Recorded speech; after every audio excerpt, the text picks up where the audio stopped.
June 12 Thursday morning சீக்கிரமாகவே ஆப்பமாவு வந்து தூயமல்லி அரிசியில் வந்து ரெடி பண்ணியாச்சு. அதுக்கப்புறமா சமையலுக்கு கொஞ்சம் ப்ரிப்ரேஷன்ஸும் குழந்தைங்க கிளம்புறதுக்கு முன்னாடியே வந்து பண்ணி வச்சாச்சு. ஆனால் அந்த வெஜிடபிள்ஸ்லாம் பார்த்திங்கன்னா பக்கத்து வீட்டில் ஒரு அக்கா தான் ஹெல்ப் பண்ணியிருந்தாங்க கட் பண்ணுறதுக்கு.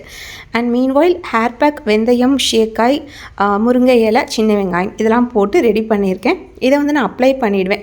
ஹேரில் அப்ளை பண்ணிட்டு தான் வந்து மிச்ச சமையல் வேலையெல்லாம் வந்து பார்த்துட்ருப்பேன். அப்படின்னா நமக்கு அந்த நல்லாவே ஊறிடும். அண்ட் நம்ம வேலையுமே வந்து சீக்கிரமாக முடிஞ்சிடும். மார்னிங் ஒரு 5:30 போல் எந்திரிச்சிருவேன். எந்திரிச்ச உடனே ஒரு 20 மினிட்ஸ் மெடிடேஷன், 20 மினிட்ஸ் ப்ரீத்திங் இதை முடிச்சுட்டு சின்ன சின்ன கிச்சன் ப்ரிப்ரேஷன்ஸ், பிரேக்ஃபாஸ்ட் இந்த மாதிரி ஒர்க் தான் பண்ணுவேன். ஜூஸஸ் போடுறது அதெல்லாமே இருக்கும். பட் அன்றைக்கி வந்து நான் பிரேக்ஃபாஸ்ட்டுக்கு ஒன்லி ஜூஸ் தான் எடுத்துக்கிட்டேன். பொமக்ரானட் ஜூஸ், அதுக்கப்புறமா பம்கின் ஜூஸ். என்னோடய மார்னிங் ரொட்டீன் வந்து ரொம்ப பழைய மினி வ்ளாக்ஸ்லாம் நான் ஷேர் பண்ணியிருக்கேன். உங்களுக்கு திரும்ப ஷேர் பண்ணணும் அப்படின்னா சொல்லுங்கள். இப்போ உள்ள மார்னிங் ரொட்டீன் கண்டிப்பாக ஷேர் பண்ணுறேன். அண்ட் பிஃபோர் லஞ்ச் சாப்பிட்றதுக்கு வந்து ஆப்பிள் தான் வந்து கட் பண்ணி வச்சுருக்கிறேன். ஆம்லேட் ப்ரிப்பேர் பண்ணிக்கிட்டே வந்து சைடில் வந்து அந்த ஆப்லேயுமே வந்து கொஞ்சம் கொஞ்சமாக வந்து சாப்பிட்டு முடிச்சாச்சு.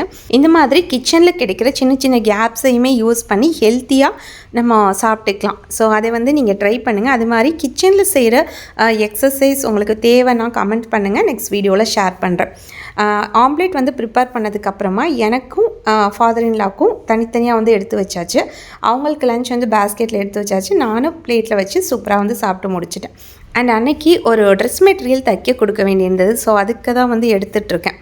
இதை எடுத்து பேக் பண்ணி வச்சதுக்கப்புறமா அன்றைக்கி முந்தின நாள் பௌர்ணமி எல்லாத்துக்குமே தெரியும். அப்போ வந்து மூன் வாட்டர் வந்து வச்சுருந்தேன் கிளாஸ் பாட்டிலில். ஸோ காலையில் கொஞ்சம் குடிச்சிருந்தேன். மிச்சத்தை வந்து ஆஃப்டர் லஞ்ச் வந்து குடிச்சிட்ருக்கேன்.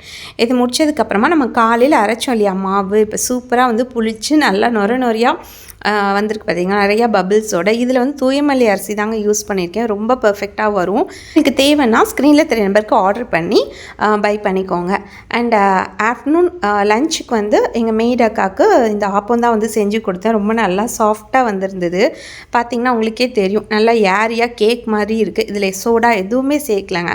அதுக்கப்புறம் நான் தேற்றான் கொட்டை காஃபி தான் வந்து குடிக்கிறேன். இது ஏன் காஃபின்னு சொல்கிறேன்னா, இதை ஸ்மெல் பற்றி பார்த்தீங்களாலே வந்து ஒரு காஃபி ஸ்மெல் தாங்க வரும். இதில் நிறையா பெனிஃபிட்ஸ் இருக்குது. லைக் டயபெட்டிஸ் இருக்கிறவங்க டெய்லியே வந்து கன்சியூம் பண்ணலாம். ப்ரோட்டீன் டெஃபிஷியன்சி இருக்கிறவங்க, ஹார்ட் டிசீஸ் இருக்கிறவங்க எல்லாருமே கன்சியூம் பண்ணலாம். இது போக இன்னும் நிறையா பெனிஃபிட்ஸ் இருக்குது. நீங்கள் கூகுள் பண்ணி பாருங்கள்.